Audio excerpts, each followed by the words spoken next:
For a lot of people, the beginning of the year is a way to start like a new fitness journey or a new diet, stuff like that. For me, it's always finance, I guess because it's in my DNA. So, whenever a new year start, I always like, okay, let's see how I can save money this year. Let's see how I can refocus and help my credit score. Um, and if you noticed in the past years, in January, I always try to encourage you guys to get your finances in order. Um, I am by no means have had the most perfect credit. So I've made some mistakes and I've had to pay for those mistakes. I've been turned down for jobs. Well, one job. But I've been intimidated to apply for jobs because of my credit. And but after a while, I was like, my credit is probably not as bad as I think. Let me pull my credit report. All the advice I give to people, I had to start giving it to myself. So I pulled my credit report and I was like, oh, it's not that bad after all. And by doing so, I was able to look at every single account on my credit and see what can I do to improve either the payment in this account or to pay off this account or something to that effect. And I did that towards the end of last year. I think I pulled my credit report, I want to say in November. And that triggered a spiral of things. Now, so I want to share some of those with you guys. And some of them I didn't even know exist. I didn't know it exists. I didn't know I would qualify. And one of those is refinancing my mortgage. I didn't think that I could refinance my mortgage because I'm so upside down. And what I mean by that is I owe more on my home than what it's worth. And if you have not been under a rock, that's the case for a lot of people who purchased their home 5, 6, 7 years ago. So I didn't think no bank, first of all, would touch my mortgage, far more for a condo, because it's pretty difficult to get financing for a condo now. You either have to have cash or have to have a very large down payment. Nonetheless, I decided to do some investigation, and it turns out I was able to refinance through the HARP program. So I want to encourage you, if you have a mortgage on your home and you're having difficulties, you're making your payments, you're not behind on your payments, you're making your payments, but it's a struggle each month, and a little reduction in the payment will help. You may be able to qualify for the HARP program. It's not a modification, so it's not a negative on your credit. It's one of the programs that the government has kind of forced the banks to help their customers, their good paying customers. So for me, the criteria was as long as I'm working, as long as I haven't had a missed payment, and my mortgage was part of the Fannie Mae or Freddie Mac program. Those were the qualifying criteria. There were no debt to income ratio limits, and there were no credit score limits. So you might be sitting there thinking that you don't have a chance in hell because of your credit or because of you have so much debts or whatever. But the bank know, look, if you've been making your mortgage payment, chances are you will continue to make your mortgage payment.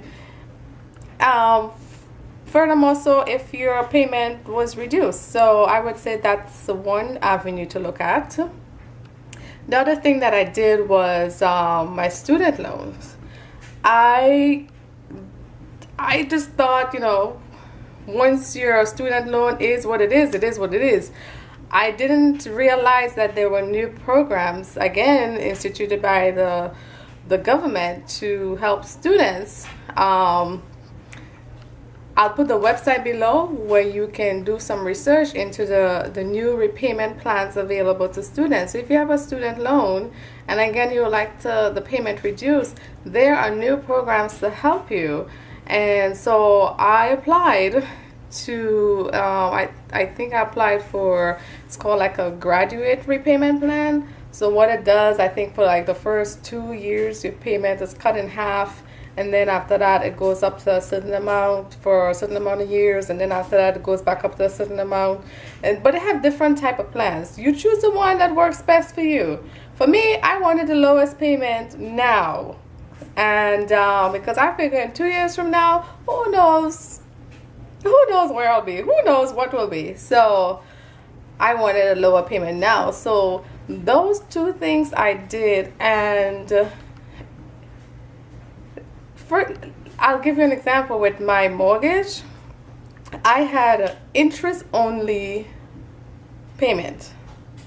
Interest only, right? So I was responsible for paying my own taxes, my own homeowner's insurance. There was no escrow account.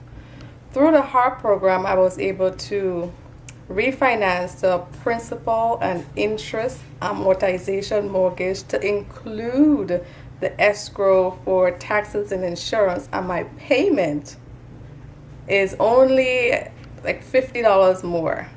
So in my head, my payment is the same. You see the huge difference? Because my taxes and insurance, that alone was like $2,000 each year. So now that is incorporated in my mortgage, and I'm paying principal towards my mortgage. So it was definitely a win-win. And my student loan payments cut in half, at least for the next 2 years. And then after that, we'll figure it out. Maybe I'll win the lotto. But at least I'm saving money now. Other things that I've done, and you don't have to do this. I mean, if you can afford, you can afford. A lot of these advice that I'm sharing with you may not apply to you because you have it like that. But if you are looking for ways to save money, these are some of the things that I did. And one is cut my cable. I made a decision a while back to stop looking at certain shows on those extended channels like Bravo and E and We and So I'm like, what will happen if I am not looking at the Housewives or all those reality TV shows? So before I cut my cable, I stopped looking at those shows for like a month, and I didn't even miss it. I was like, oh, I'm gonna cut my cable. So, and when I say cut my cable, I mean cancel my cable. Now you may ask, oh, so you don't watch TV? No, I watch TV.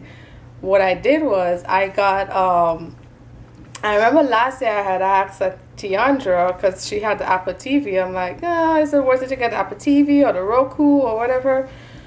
I didn't get any of those things. I bought a regular antenna. The antenna that shoots up like that. And I attach it to the TV. Now you can buy an antenna from anywhere from $10 to $200, depending on where you live and what kind of signal you get. But I bought the $10 antenna because I want to try it first. And honey, my TV is showing clearer than cable. I mean, crispy clear. Like, I didn't realize the camera cut off. Anyways, yeah. So the TV showing clear. The signal is just perfect with that cheap ass antenna. And I'm getting all the basic channels. I'm getting ABC, CBS, NBC, Fox, and I'm getting channels that I didn't even know what, I never seen them before. Some cooking channels and exercise channels, and I'm getting the shopping channels, and I'm getting Iron and Iron Life and whatever. But at least I'm getting the basic channels, and I can watch regular shows on the networks.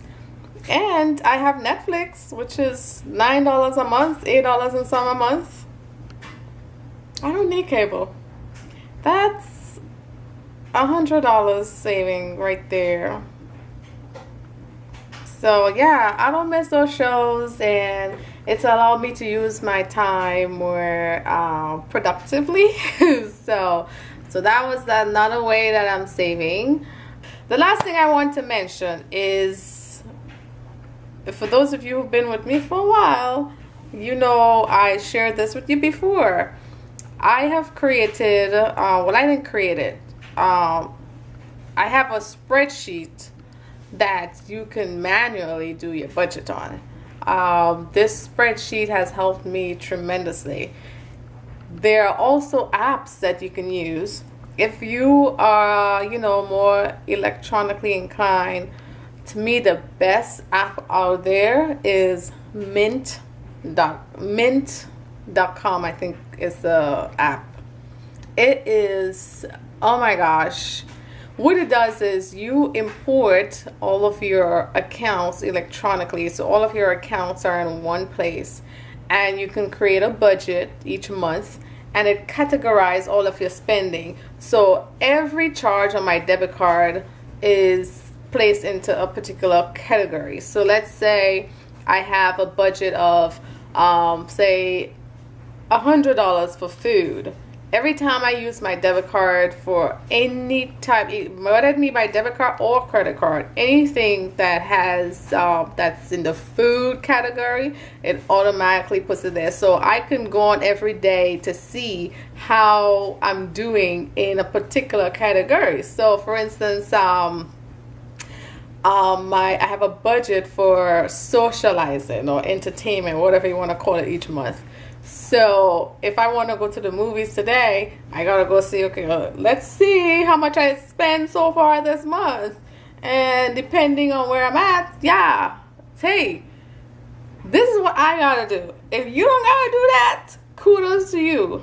One day I'll be like that. But right now, you guys know that I left a high-paying job to go for almost half my income. But I am the happiest I've ever been. So that was my choice. And it's a choice I would not take back for anything. I wouldn't take back for anything. So I have to reduce certain expenses.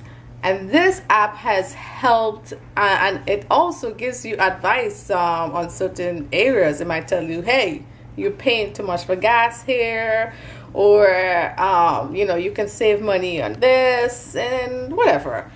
If you're not comfortable putting all your information out there in the internet world, of course it's a secure website, but some people just they're not for that life. I can email you the budget. I'll put my email address in the description box. It's an Excel spreadsheet. I've done several videos before on how to use it and how it can help you track your spending each month. Look here. The one way to start helping yourself is to look at it in the eye. Pull your credit report, write down all of your expenses. If you want help, you have to look at it in the eye and see where you're at. Otherwise, you're just going about blindly, and that's not going to help you. So those are my advice. If you want the spreadsheet, I'll put my email address in the description box, and I'll email it to you. Email me, and I'll email it to you. And you can manually plug in your income and then plug in all your expenses. So then at the end, hopefully it's not in a negative, But if it is, then you have to go back and see, okay, ooh, I need to cut in certain areas, and yeah. So that's my little advice to you guys to help you, you know, start putting your finances in order. At least, you know, it's a start. You know, it's not a perfect world. You know, in this country, credit is everything. You don't have good credit, you can miss out on a lot of things. Good insurance rates, jobs, credit cards, financing, whether it be a car, a home, or whatever. It's like everything in this country is driven by credit. Unfortunately, it is what it is. It is what it is. So, you know, you gotta take control of the situation. And let me tell you, if I could come back from where I was, anybody could come back. Okay, it's never too late to fix your credit or to get your finances, you know, at least start. It's never too late. So take it from me. All right, if you have any questions, feel free to leave it down below and I'll answer them. All right, have a good weekend. Enjoy the Super Bowl. Bye.